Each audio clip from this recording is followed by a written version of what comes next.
Hi, my name's Helen Coupland-Smith from Time2 Resources. This video will help you to understand profit. If you want to make notes as you follow along, then why not download the handy PDF note taker? The link for this is available in the description box below. In order to make a profit, total revenue must be higher than total cost. This will be an objective for most firms. If we were talking about a social enterprise, instead of saying profit, we would say surplus, and we would say that in order to make a surplus, income must be higher than expenditure. So, what is a profit? Profit is the amount of revenue left after all costs have been deducted. If we want to calculate whether a business has made a profit or a loss, we would take total revenue minus total costs. Remember, total revenue is calculated as price times quantity, and total cost is calculated by adding the fixed costs to the total variable costs. The formula, therefore, for profit is total revenue minus total cost.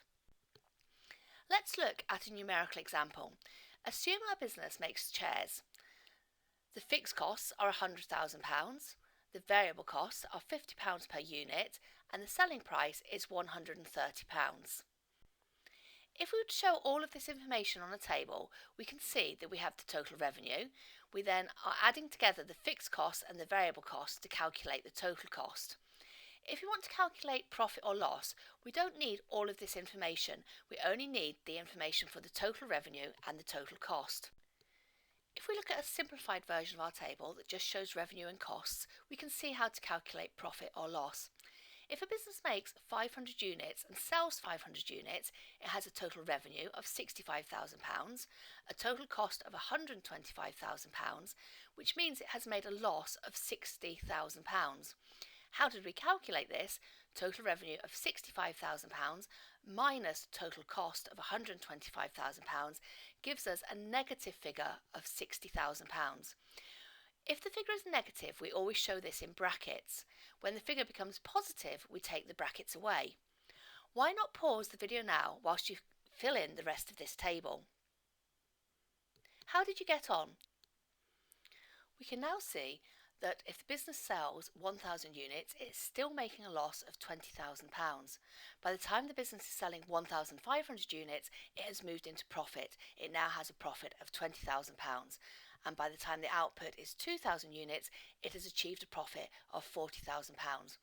Here we've shown this information numerically in a table. We can also show this information graphically.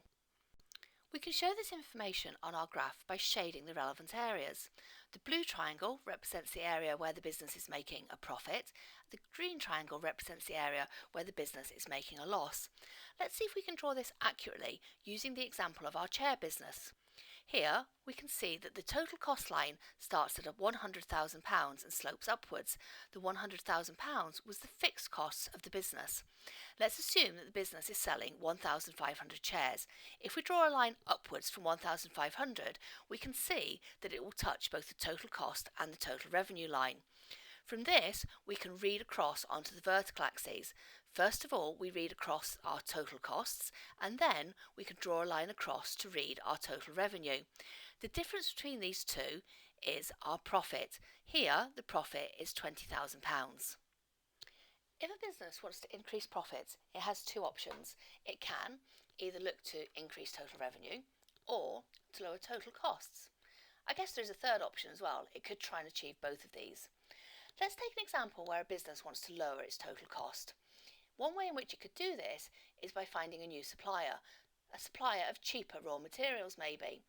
Now this would mean that the variable costs of the business are lower and therefore the total costs of the business are lower. We would use this to analyse the actions that have been taken by the business. But we should consider that there may be a problem here as well. If the raw materials are cheaper, then potentially the end product could be of a poorer quality. This would mean that over time there may be customer dissatisfaction and therefore a loss of total revenue. So whenever we talk about the actions a business is taking, we would analyse why that would have the desired effect, but we may want to evaluate why there may be a negative outcome as well. What were the key points covered in this video? First of all, we had three formula. Profit equals total revenue minus total cost. Total revenue equals selling price times quantity, and total cost equals fixed costs plus variable cost. This information can be shown on a graph, and we can calculate whether the business has made a profit or a loss by identifying the space between the total cost and the total revenue lines. If we want to actually do the calculation, we can read this information off the vertical axes as the difference between the total revenue and total cost lines. Total revenue, total costs and break even are all covered in other videos, so if you haven't already done so, why not subscribe to the Time to Resources YouTube channel now. Hopefully this video has helped you to understand profit. If so, please press the like icon below and make a comment. For more information on Time to Resources, you can always visit our webpage timetoresources.co.uk.